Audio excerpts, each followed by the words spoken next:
எனக்காக ஒரே ஒரு வாக்குறுதி கொடுப்பியா? ஒரே ஒரு விஷயம் நான் கேட்பேன், அதை மட்டும் பண்ணுவியா அப்படின்னு. உடனே சுதாரிச்சுட்டான். புத்தர் என்ன கேட்க போறாருன்னு தெரிஞ்சிருச்சு. ஒரு 2-3 நாள் கடுமையாக அவனுக்கு மனசில் சோதனைகளாக வருது. ஐயோ, நம்ம வேற புத்தர் சாமி கிட்ட ப்ராமிஸ் பண்ணிட்டோமே. எனக்கு ஒரு கதை சொல்றீங்களா? எல்லோருக்கும் வணியத்தேன் அன்பான வணக்கம். இன்னைக்கு ஒரு அருமையான கதையோட வணியத்தை உங்களை சந்திக்க வந்திருக்கேன். இது என்ன கதைன்னா, ஒரு ஊரில் ஒரு திருடன் இருந்தான். திருடன்னா பயங்கரமான திருடன். எல்லா திருட்டு வேலையும் செய்கிறது. அந்த திருட்டு வேலையிலேருந்து தப்பிக்கிறதுக்கு எங்கேயாச்சும் மாட்டிக்கிட்டானாலோ, யாராவது சந்தேகப்பட்டாலோ, யாராவது கேள்வி கேட்டாலோ சாமர்த்தியமாக போய் சொல்லிடுவான். அவன் சாதாரண ஆள் கிடையாது. அவன் எப்பவுமே இப்படி தப்பிச்சுக்கிட்டே இருந்தான். அவனை பிடிக்கவே முடியல. காரணம், சாமர்த்தியமாக பொய் சொல்கிற திறமை அவனுக்கு அதிகமாக இருந்துச்சு. திருடுற திறமையோட இதெல்லாம் ஒரு திறமையா பார்த்துக்கோங்களேன். இப்படி இருந்த திருடன். அந்த ஊருக்கு ஒரு நாள் புத்தர் வரார். புத்தர் வர்றது மக்கள்லாம் போய் பார்க்குறக்காக ஒரு மரத்தடியில் அவர் உட்கார்றாரு. மக்கள் எல்லாம் போய் பார்க்குறாங்க. திருடனுக்கும் கொஞ்சம் நல்லபடியாக கேள்விப்பட்டிருக்கான் புத்தரை பற்றி. நம்மளும் பார்த்தா ஏதாவது நம்மளுக்கு நல்லது நடக்குமா அப்படின்னு தூரமாக அந்த கூட்டத்தில் போய் நின்று புத்தரை எட்டி எட்டி பார்த்துருந்தோம். அப்போ புத்தர் இல்லை, தூரமாக எட்டி பார்க்குற திருடனை வா பக்கத்தில் அப்படின்னு கூப்பிட்றாரு. இவனுக்கு அப்படியே ஆடி போயிடுச்சு. புத்தரை நம்மளை கூப்பிட்றாரு, என்ன சொல்ல போகிறாரோன்னு ஆர்வமாக பக்கத்தில் போனான். அப்போ புத்தர் சொன்னார், உன்னை பற்றி நான் கேள்விப்பட்டிருக்கேன், உன்னை சந்தித்ததில் எனக்கு ரொம்ப மகிழ்ச்சி அப்படின்னு. அப்போது கையெடுத்து கும்பிட்டு, புத்தர் சாமி, நீங்களே என்கிட்ட பேசுனது எனக்கு ரொம்ப சந்தோஷம் அப்படின்னு சொல்கிறோம். அப்போ புத்தர் சொல்கிறாரு, சரி, எனக்காக ஒரே ஒரு வாக்குறுதி கொடுப்பியா? ஒரே ஒரு விஷயம் நான் கேட்பேன், அதை மட்டும் பண்ணுவியா அப்படின்னு. உடனே சுதாரிச்சுட்டான். புத்தர் என்ன கேட்க போறாருன்னு தெரிஞ்சிருச்சு.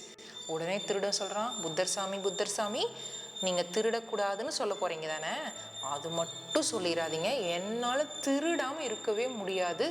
அதனால் அதை தவிர நீங்கள் என்ன கேட்டாலும் நான் செய்கிறேன். அக்னி நம்ம வாழ்க்கையில் ஒரு முக்கியமான அங்கம்.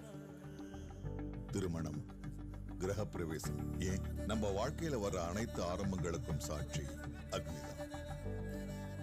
நம்ம நம்பிக்கைக்கு உறுதுணையா இருப்பதும் அக்னிதான். தரமானதை உருவாக்குறதும் அக்னிதான்.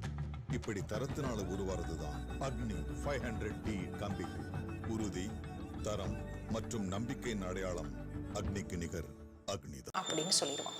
உடனே புத்தர், இல்லை, நான் உன்னை திருட வேண்டான்னு சொல்லலை, ஆனால் நீ இனிமேல் பொய் சொல்லாமல் இருக்கியா? அந்த வாக்குறுதி எனக்கு கொடு, ப்ராமிஸ் பண்ணி கொடு, பொய்யே சொல்ல மாட்டேன் நான் இனிமேல் அப்படின்னு. இது என்ன பெரிய விஷயம், பொய்யே சொல்லாமல் இருந்துக்கிறேன், புத்தரே என்கிட்ட பேசிட்டாரு, சொல்லிட்டாரு, நான் இனிமேல் புத்தர் சாமி, இனிமேல் நான் பொய்யே சொல்ல மாட்டேன்னு சத்தியம் பண்ணி கொடுத்துட்றான். அப்புறம் போயிட்டாரு, புத்தரும் போயிட்டாரு, இவனும் போயிட்டான்.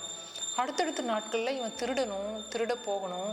இவன் எப்பவுமே திருடினதுக்கப்புறம் நிறைய சாமர்த்தியமான பொய்கள் மூலம் தானே தப்பிச்சிட்டு இருந்தான். இப்போ பொய் சொல்லக்கூடாதுன்னா என்ன ஆகும்? யாராவது ஒருத்தர் கேட்குறாங்க, இதை நீ எடுத்தியா அப்படின்னு கேட்டால் இவன் என்ன சொல்லுவான்? எடுத்திருப்பான். என்ன சொல்லுவான்? ஆமான்னு தானே சொல்லணும், ஏன்னா பொய் சொல்ல மாட்டேன்னு சத்தியம் பண்ணிட்டான் இல்லையா? ஐயோ, சரி, விதவிதமாக யோசிச்சு பார்க்குறான். என்ன யோசிச்சு பார்த்தாலும் இவன் திருடினதுக்கப்புறம் தப்பிக்கிறதுக்கு பொய் சொல்லாமல் முடியவே இல்லை. ஒரு 2-3 நாள் கடுமையாக அவனுக்கு மனசில் சோதனைகளாக வருது. ஐயோ, நம்ம வேற புத்தர் சாமி கிட்ட ப்ராமிஸ் பண்ணிட்டோமே, எப்படி இதை பொய் சொல்லாமல் எப்படி திருடுறது அப்படின்னு பல வகைகளில். ஏன்னா இவன் உண்மையை சொல்லிட்டான்னு என்ன பண்ணிடுவாங்க, போலீஸ் பிடிச்சிட்டு போயிடுவாங்கல்ல. அதனால் இவனும் திருடாமல் 3 நாள் 4 நாள் இருந்து பார்த்தான். அப்புறமா பொய் பேசாமல் திருடவும் முடியாது அப்படின்னு முடிவு பண்ணிட்டு தெளிந்த சிந்தனையோடு அவன் என்ன பண்ணானா, உழைத்து சம்பாரித்து எப்படி வாழலாங்கிற ஒரு முடிவுக்கு அவன் வேலைகளை கற்றுக்கிட்டு திருட்டு தொழிலையும் பொய் சொல்கிறதையும் விட்டுட்டானா. கதை முடிஞ்சு போச்சா? இன்னும் நிறைய கதைகளோட வணியத்தை உங்களை சந்திக்க வரேன். அது வரைக்கும் நன்றி, வணக்கம்.